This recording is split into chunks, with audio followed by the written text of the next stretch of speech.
Hi, everyone. This is Craig Renti, and welcome to the world's greatest podcast, License Edition. Today, I'm really excited by our guest, Ashley Cruz, and I'm going to do a little bit of a summary here for you, Ashley, and then, welcome you to the show. So, Ashley Cruz, for those of you who don't know, highly accomplished marketing technologist and IT leader with over 13 years of experience driving digital transformation and operational excellence at Televerde, a global sales and marketing solutions provider. Her unique journey from incarceration to the C suite has made her a powerful advocate for second chances and an innovator in inclusion technology leadership. She is currently the head of information technology at Televerde. So, Ashley, welcome to the show. Thank you for joining us. Thank you for having me. I'm excited to jump in and talk about not just my journey, but licensing, which I feel is a very riveting topic for everyone. You would think that a podcast about licensing would be a snooze fest, but it is not. I've actually had people approach me, email me, "Hey, I was listening to this podcast." So I'm not a podcast guy, as I've said on this podcast many times, but it's amazing the outreach that this has. So, and I just think your background, being in IT, being the head of an IT organization, um, is a perfect fit for what we're talking about here. So, I love it. So, tell us a little bit about yourself, other than what I just read. How did you get, growing up? I'm sure you weren't one day. I can't wait to be the head of IT somewhere. Like maybe you were. I don't know. You're correct. I was not. So my dad actually uh, built computers, but that was back when they were humongous and not these thin little things that we carry around in our pocket today. And so I was always fascinated with it. He helped me build my first computer when I was 11, and I was completely intrigued by it. And then I started taking psychology classes in high school and decided I didn't want anything to do with IT. I was going to become the world's greatest child psychiatrist, move to Australia and take over the world, which was more along the lines of what my mom is into, is the human aspect of it. And so I will say that when Televerde gave me the opportunity to be in the position that I'm in today, I think it's quite funny how the circle comes full around. Because it's a combination of both my mom and my dad and what they love to do and what they would spend time with me doing as a child. And that's the technology piece from my dad and then the human piece from my mom. And I strongly believe that they go hand in hand. Um, I can recall individuals telling me that IT is perfect for introverts because it's all about being behind the scenes and not speaking with people. But I think the world has changed and that IT is becoming front and center. And so having that ability to have the technical aspect and business acumen mixed with the desire and the passion to work with people is very much uh, evolving in the market and something that you need to have to be successful. Oh my gosh. We deal with companies and people who have problems with technology vendors all the time. Mhm. And we joke that when we do a trade show, we just want to put a couch in our booth and put a chair at the end of it and say, lie down and tell me what Microsoft did to you. Tell me what Oracle did to you. Tell me what who hurt you. Let's get into That's this because exactly right. it is, and because technology is sort of the cornerstone. If you turn off all your computers, the company doesn't run. Like people do get passionate about it. Like they just Mhm. feel like they're invested in this, and sometimes they feel like maybe the vendors aren't treating them right. And so there is the human effort, the human element to all of what we do, even in the most technical spaces. I would agree with that. I think that taking that a step further, even in your home outside of your professional work life, you turn off computers, and I think people are going to panic and they don't really know what to do. And it happens all the time where it runs over, and my mom will send me a message that she can't get something to work, her computer's not working, she can't get into what she needs, and I'm in IT, so I should come over and fix it, which I love. Um, right? Or that I get the most random things about applications. And there's this idea that if you're in IT, you can fix all things, whether it's people or the application that's spazzing out on everyone. So I think it's a great time to be in IT. I had an experience once. We were doing a trade show in Las Vegas. I think it was Oracle World, and I flew out there, and I'm at the airport, and I realized my cell phone was home. So I'm at the airport in New Jersey, and my plane is leaving in half an hour. And I was like, I can either go home, get my phone, and take the flight the next day, or I can travel without my phone. And wow, it was first of all, I had to get a ticket. I had to go to the and like I had a paper ticket to get through, and then you get on the plane, and there's no everything's on the iPads now. There's no you got a book maybe, and then Hmm. you get off of the plane. I was renting a car, and I had to get to the airport, and then I had to meet someone. So I don't have anybody's phone number anymore. So I had to go to my hotel room, open up my laptop, send them an email saying, I'll meet you outside this hotel at 6 o'clock. I have no way for you to communicate with me, and let's just find each other. And it was brought me back to, 1980 Hmm. when you sort of lived like that. But then you realize, wow, immediately I had my wife overnight me my phone. So I could I was have it. surprised that you took that option of getting on the plane versus going back and getting I your was like, phone. how hard could this be? This is so, well, I Yeah. had a big dinner that night. So I was like, I have to be in Vegas tonight. So how hard could this be? And then you realize, like, I'm addicted too. This is horrible. My phone. So you had, I think you had, since this really is the first time that we're talking, an interesting introduction into the world of license compliance. I heard that your boss basically just said, you're going to do license compliance now. Is that fair? Did that really happen? Yes, that's exactly how that happened. I kind of fell into it. So, um, I feel that my journey, and maybe it's not as unique as I think it is, but I am not certified in anything. I mean, I'm certified in marketing automation because that's what I was doing before I came into this role, but I do not have an education or a background in IT. It was kind of, um, I'm going to go with it evolved versus I was pushed because I feel like that's more of a acceptance of how that happened. But I started actually as a calling agent here at Televerde because that's primarily what we do is support companies with their pipeline and business to business sales enablement. And I will just say I was absolutely horrible, and I don't know why they didn't fire me. But I'm glad that they didn't.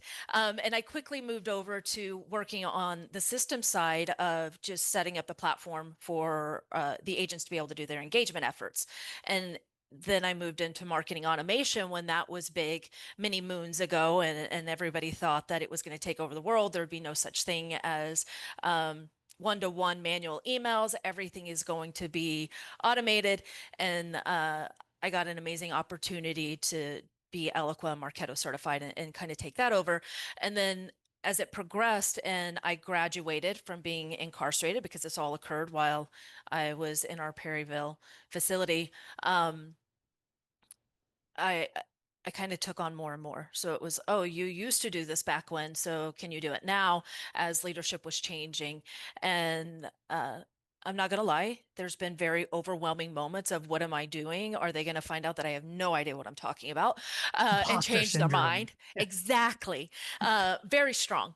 But I will say that as we've gone through it, I've learned. And I'm an advocate for make a decision, good or bad, and you'll come out on the other side. It's not going to kill you. You might feel like it, but it's not. And you learn as you go. And with licensing, it was no different. We had a situation back in December of 2023 that I don't think a lot of companies talk about, but we had a ransomware event, right? And from that, I think I learned more from that than I did through all of the reading that I was doing or research.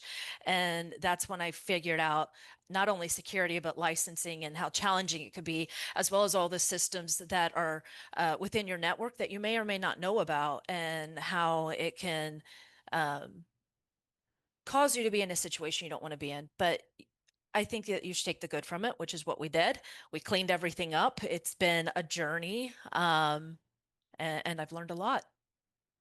That's a whole nother podcast, I think. I know how to recover from ransomware without How to losing your mind. recover. Yes.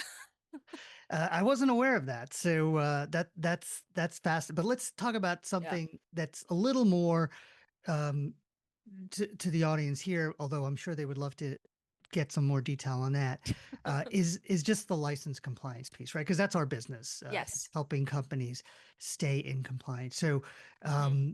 your boss comes to you and says, and by the way, I think in one respect, your journey is very similar to other people who do that job. I don't really know if I've met someone who said, I went to license compliance school. Yeah. And now, we have people who do this and I've seen they were professional auditors, financial auditors, uh, criminal investigators. We Hmm. have history majors. We have, people who are into music. It's just like this broad, it's just people who want to figure stuff out, people who want to get Yep. in there and and and what I say when we do compliance is you just want to find the ultimate truth, whatever that is. We're in compliance, we're out of compliance. I just want to know the truth, which is very different than what vendors want. They're not looking for the ultimate truth. They're looking for leverage. Yes. I would agree with that. So, how many vendors are you now responsible for compliance? Oh gosh. All of them? You So, can't say all of yes, them. I would say it in theory, all of them. Um, but what's actually happening, I'm sure that there are a few floating around there that we haven't quite caught, but I will say that um, I don't think we give enough credit to finance when it comes to license compliance. We have a really strong partnership between IT and finance, which has allowed us to catch whenever uh, individuals are installing. Maybe you have a tool that didn't quite catch it, but whenever it comes time to pay, it always shows up. And it comes down to, should you have this? Is this the right amount? And so I think that that partnership with finance has helped kind of bridge the gap between the visible and the invisible licensing and software that is within the Mhm. network. Um, just touch, I mean, there's so many levels of complexity that can go into that, especially with us being a global company and a hybrid from the perspective of we have incarcerated and non-incarcerated. I think we might have a little bit of an easier go. I'm not going to say it's a walk in the park, but an easier go in managing that component because over half of our workforce, their their systems are set up in such a way that there's nothing that they can really get into without it being approved. So you have employees or people working for you who are currently incarcerated. Yes. Did not know that either. Well, That's we're learning a fascinating. lot. It How's that is. work? How's that Great. work? That's Um, amazing. so we primarily work with female facilities in Arizona and in Indiana. There's multiple facilities. We have a partnership with the DOC, which I think is really great because we're not bound by the same federal and governmental guidelines that would keep some of these programs from being able to function. It's more of a collaboration because we're all working towards the same goal of recidivism, second chance, giving the opportunity to be more than what you think you can be, and that fresh start so that when you do come home, you can take care of your family, you can take care of yourself, more importantly, and stay on the right track. And so I think it's an amazing piece of our model. It's not all of Televerde, but it is definitely something I'm very, very passionate about. Because I was given the opportunity and now I get to be the one giving the opportunity. But these amazing women, they come to work with us. It's just like any other business office where they come in, they're professional, they're on the phone, they're doing everything from sales to working in IT, learning finance if they want to, they're in marketing. They cover just about every department that we have. And I would say that some of these individuals are absolutely brilliant. And I sit there and I will talk to them because I learned something because to your point earlier, we all come from different backgrounds and we're all just trying to solve for whatever it may be, whether it's licensing or what we want to do in life. And the most amazing people I've ever met were in our incarcerated offices. Well, I love what you said there. and one of the things that someone once said to me, which I've taken to heart, I hope, is every single person you meet knows something you don't know. You Mhm. can learn something from every single person you meet. I don't care how young or how old they are, what their level of experience is, how long you've known them. There's something they know that you can learn from.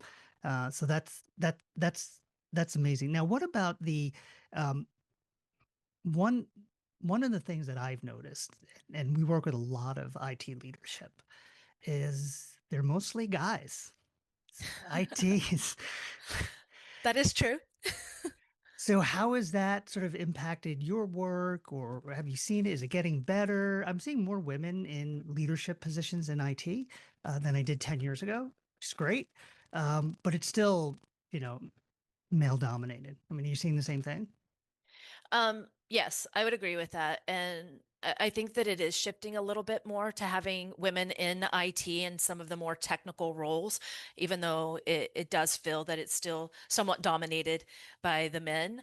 I would say that when I first started, uh, many years ago, it was very daunting to get on a call and speak with IT because of the fact that I felt like a small fish in a giant ocean of individuals, and also that maybe the way that I was thinking about it wasn't the way I should be, because men can be very technical and logical, and while women can do that as well, we also tend to be more empathetic and emotional sometimes in our decision making. Not everybody, but it's there.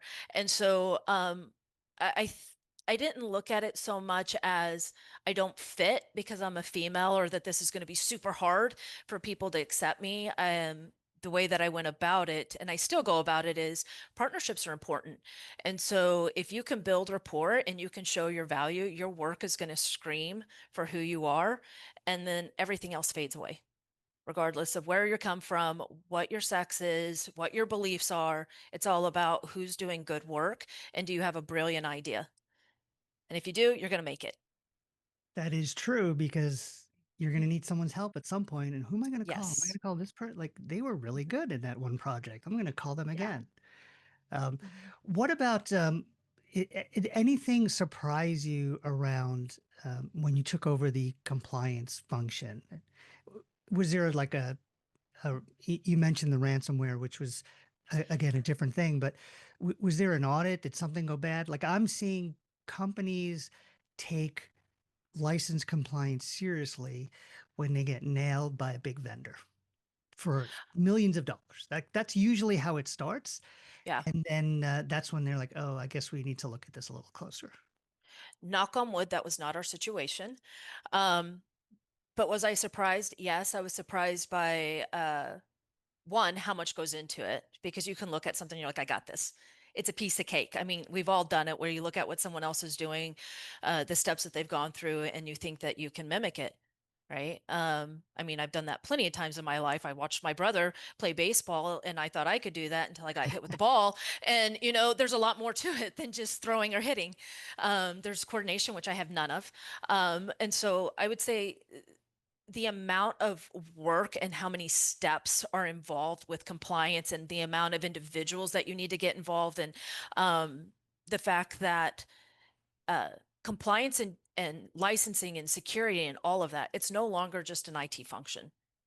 It's a Oh departmental yeah. function. So getting individuals on board to see that I mean, I'm sure I could make all the decisions, but then departments aren't going to be very happy about those decisions, because I'm going to lock it all down from a security standpoint, because then that makes it easier, right? So I would say the number of steps involved to do that, the number of people you need to get involved, and then in general, just how many pieces of software that we had in the company globally and here that was repetitive, or that we were paying for and no one was using, or that it wasn't set up correctly. We just installed it because it was a very quick install and you needed to get something up and running. And I'm sure many people in IT can understand that frame. You would love to just be able to sit with one application and make it perfect, but that's Yep. not reality. And so when you start peeling things back, it's almost like peeling an onion. There's layer after layer after layer of how did this get in here? Why is this set up like that? And then just trying to wrap your head around it and make good decisions that aren't going to make the mob come after you.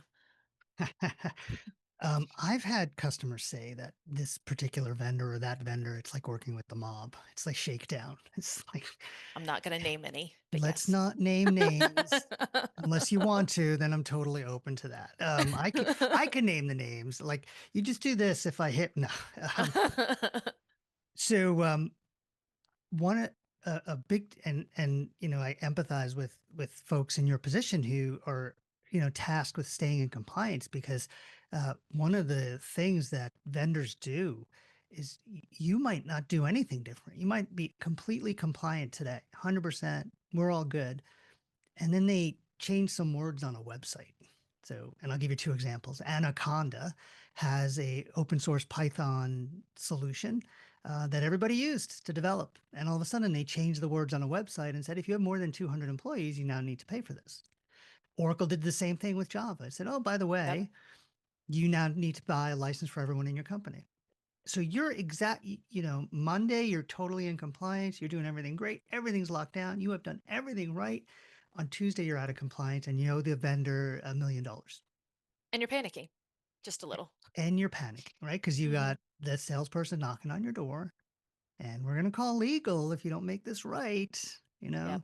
And then, what do you do? Right. And then now you're scrambling. Are we trying to did we use it? Did we not use it? How did we use it? And the vendor's is like, I saw you downloaded it, so you must be using it. You don't just download stuff. We know you're in there. Yes, exactly.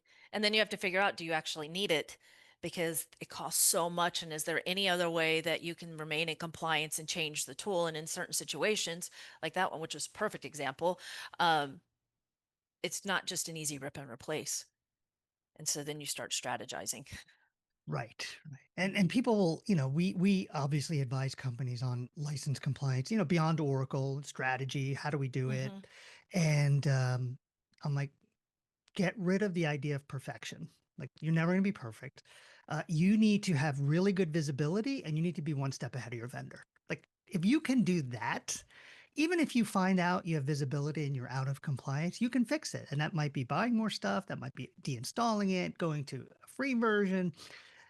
Whatever you do is going to be less expensive than if the vendor knocks on your door and says, "Hey, we know you're using this." They're going to offer you the most expensive way to fix the problem versus you having the ability to do that. So if you have visibility and you're one step ahead of the vendor, you'll be fine. That you would think so. And you try. I think it's one step in front of the vendor and also one step in front of your workforce too, Mm, or your peers, right? Because AI is great.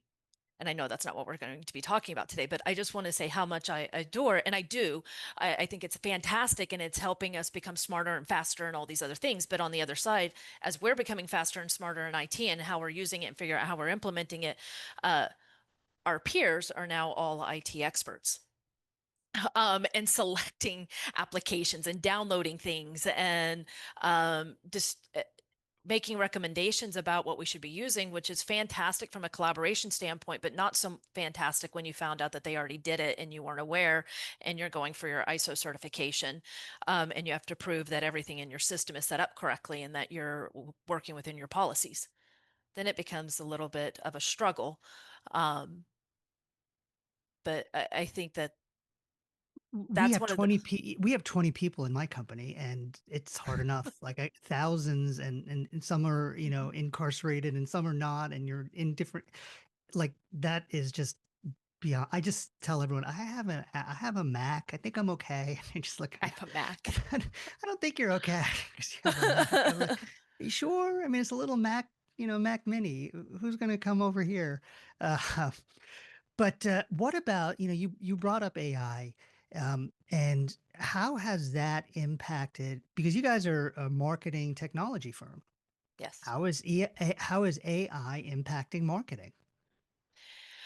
Um, I think that with any application that comes out, any new tool, and that's exactly what AI is, it's a tool. There's good things and there's bad things, right? One of the and then there's some things in the middle. I would say some of the things that are in the middle is that with us being in an incarcerated workforce for some of our team members, and with us trying to adopt a go-to-market strategy that incorporates AI, is it can be difficult when only part of your workforce can use it right now. Because while we don't fall under governmental guidelines, we do have to be in compliance with not just global frameworks, but the DOC. And one of the big things within the DOC is no open internet, no open tools that you can ask certain things. And so, um, from that perspective, I would say we're spending a lot more time trying to develop a strategy of how can we get this information to everybody in the company and allow everyone to use it at a similar level so that we're all marching the same path together, and not so disjointed where our non-incarcerated are using AI and our marketing team is incorporating AI and we're using it to help us build better strategies and we're using it to be better in what we're offering to our clients. Um, but it's caused a bit of a challenge for us, Mhm. is what I would say, is because not everybody can use it in the way that you would in a company that's not incarcerated. And we're coming up with ways to fix that, and we're vocalizing it. And I think marketing has an interesting position in our company because it's they have to be on point with the messaging, not just with our clients and externally when we're reaching out to get more business, but also just as much with our internal teams because we are global and we do have so many different working times, whether it's incarcerated, it's remote, it's in office, to make sure that we're all saying the same things, we're pitching the same things, we're working towards the same goal, and we're trying to minimize that. Why can they use it and I can't? And running into some of those challenges. And we're trying to figure it out too. Obviously, it allows people to create an obscene amount of content It does. that they can put out there, and some of it's good, some of it's bad, some of it is a little weird. It's changed search and how people find us, right? So we've had to figure out how are people finding information and how can they come to us. So I'd imagine, um, you know, uh, you know, people are doing the Google searches are going in one direction maybe, and the AI searches are going in a different direction, and figuring out the balance. But like you said, it's a tool, and we've used it, not so much to create content, but I've used it to help me draft new contracts, or Hmm. we've got this sales program. Give me some best practices on which searches and things I would have looked for that would have taken me 5 or 6 hours.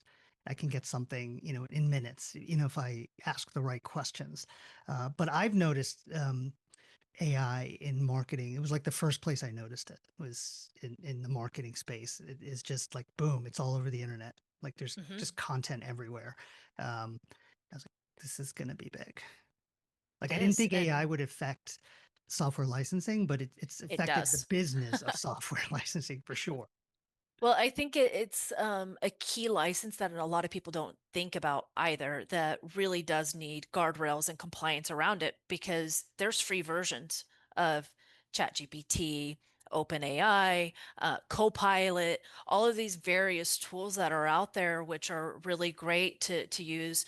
But then when you start getting into the business aspect, and you mentioned contracts and developing content, and then we need to start thinking about, well, should we be providing the license? Should we make it to where it can't be used unless it's within a provided account that we've created so that we're maintaining proprietary information, not being sent out into the abyss and used as part of everybody's learning model, right? Yep. Your secret sauce is just out there, and everyone can do what you do now, unless you do have those guardrails in place and you're taking the time to figure out who should have the licensing and how can we set it up. That's one thing that I really like about where we're moving with the AI models is that they're giving IT a little bit more control to be able to set that up and to monitor and to make sure that we're still providing the team with the technology. We're still taking the steps forward so that we're not getting left behind, but we're making sure we're doing it in a way that's safe and secure for us and for them.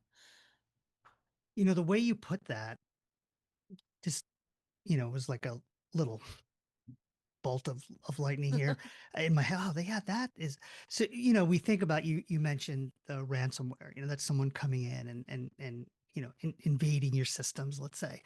Mhm. But for a company like us, intellectual property, consulting, the threat is equally us just giving this stuff out.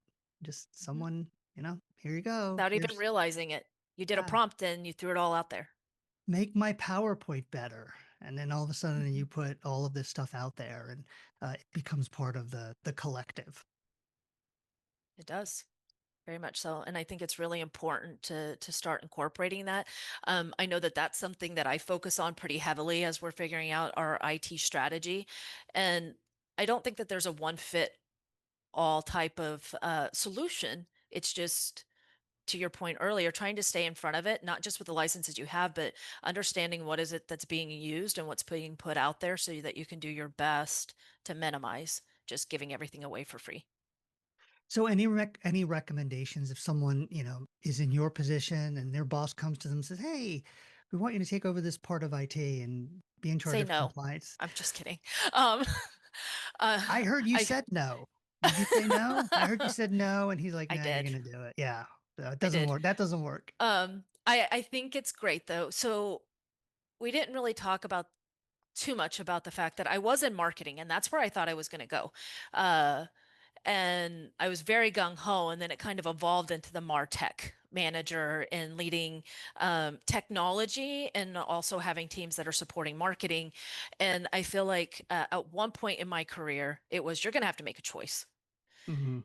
You're either going to be a marketer or you're going to be in IT. And I was presented with both paths. Um, Almost simultaneously. And I did say no to both of them because I was like, I have no idea. I was very indecisive. But I'm thankful for the position that I'm in now. And I would say the piece that is most interesting to me, which is why I made the comment earlier, it's a riveting conversation. It is for me because I love licensing and compliance now because it gives you this whole other view of the company.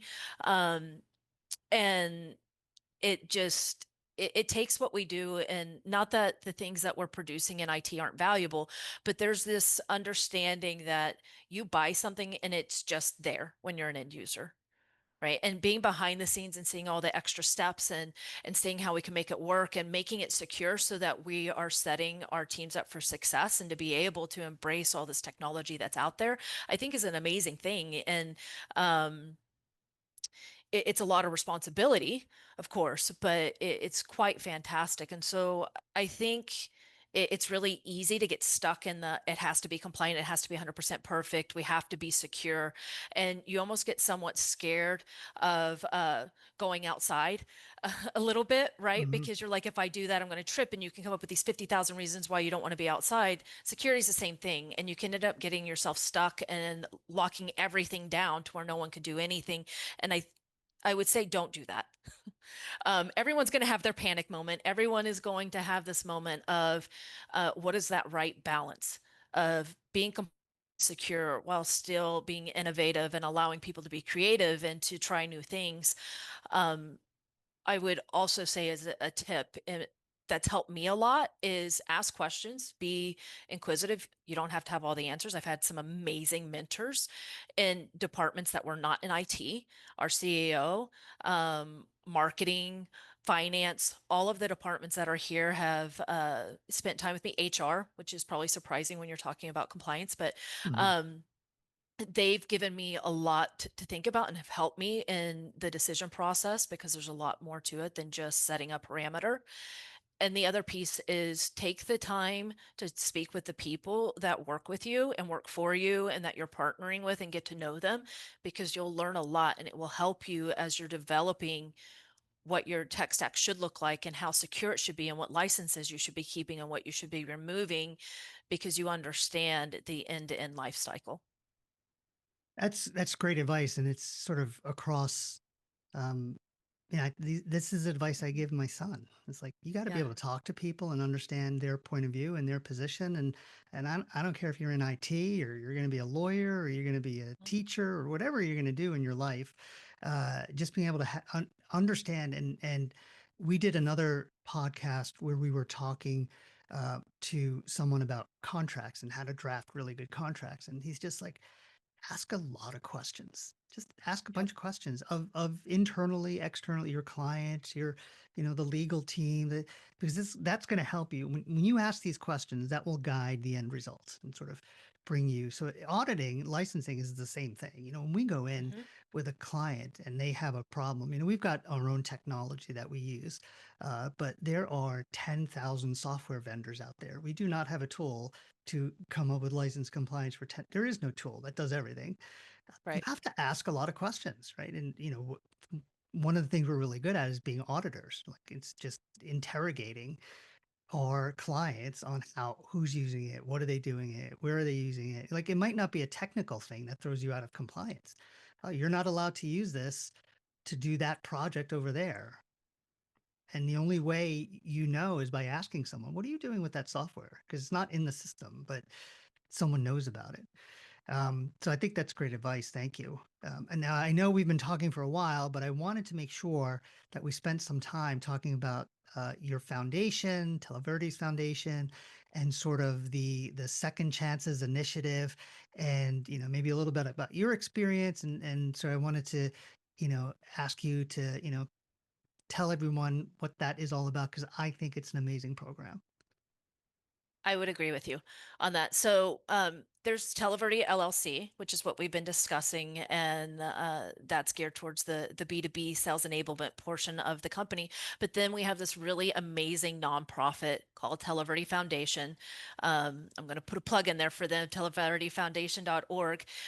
And I just the individuals that work within that nonprofit are absolutely fabulous. And so what they do is they work with women and men to help with placement whenever you're getting released. They have this really great program for the women who are incarcerated. You don't have to work with Televerde. It could be anyone who is incarcerated in a female facility. They partner with them. They go and they do classes. They help them prepare for reentry, because as much as you are excited to be able to have your freedom back, and this is just from personal uh, experience, it is probably one of the scariest things you will ever do in your life is walking out those gates. And it's because you question everything about yourself, everything about what's about to happen. There's a lot of uncertainties. You can plan and plan and plan, but we all know most plans fall through. And Hmm. so the fear of the unknown and how much the world can change while you're in there, it's very overwhelming. And I think that individuals, when they're leaving prison, it takes a lot of bravery and a lot of courage to reach out and get help. And so companies like the foundation that are willingly providing information and helping you find that placement to help you learn how to use a smartphone, because a lot of people don't know how to use that, because, Right. I'm sure you would probably guess it when I say it, but you're not allowed to have a cell phone in there, right? So you have no idea how to use You it. just need to know the right people. That's all. Well, we're not talking about that. We could probably do a podcast on that too. But I think with the way that IT is evolving and technology is coming about, it it can be a daunting experience for you when you're coming out. And so having these individuals who volunteer and that will go in and teach you how to do a resume, teach you how to have a conversation. A lot of individuals who are incarcerated have never had what we consider a real business job, right? So teaching them how to work in an office space, and not necessarily how to be a different person, but how to take their personality and what they have to offer and incorporate it into a working environment, which is very key. How to get a credit card. So all of these things that day to day that you're thinking about that you might just do, you walk into Walmart or to Costco or wherever it is you're going and you swipe your credit card. It's probably not something you really think about, right? Right. When you're incarcerated and someone gives you a debit card, you don't know what to do with that. And Right. so you walk into the store, and I can remember the first time I went into a store, and my mom was with me, and I am so very thankful that I had the support of my mom. Uh, but I just looked at the lady, and I'm like, what do I do with this? And she's like, just swipe it, right? Because everybody does that. And then the tap came out, and that was really confusing. But that's some of the things that the foundation covers, right? Is how to do that so that when you walk into a bank or a store, you don't feel like you're just standing out and everybody's staring at you because you don't know what you're doing. Right. Uh, I think the foundation is absolutely amazing in what they do. And they actually have an event that they're going to be doing in November. We do it every year. It's the third annual event that they run, and it's called Swing for Second Chances, where you go and you play some golf, you network, you can donate, and you're just helping a really great cause, which is giving somebody a second chance because we've all been there. Some of us Yep. got caught, some of us didn't, and that's really all that differentiates us. And so, um, supporting not just Televerde Foundation, but any foundation out there that's about reducing recidivism and helping individuals get their life back, I'm all for it. And that is I've had family members incarcerated, and my dad was in this is a long time ago, and I remember the struggle sort of getting back into society, and luckily for him, he was a bartender, so he didn't have a problem in Yeah. 1984 getting a job again.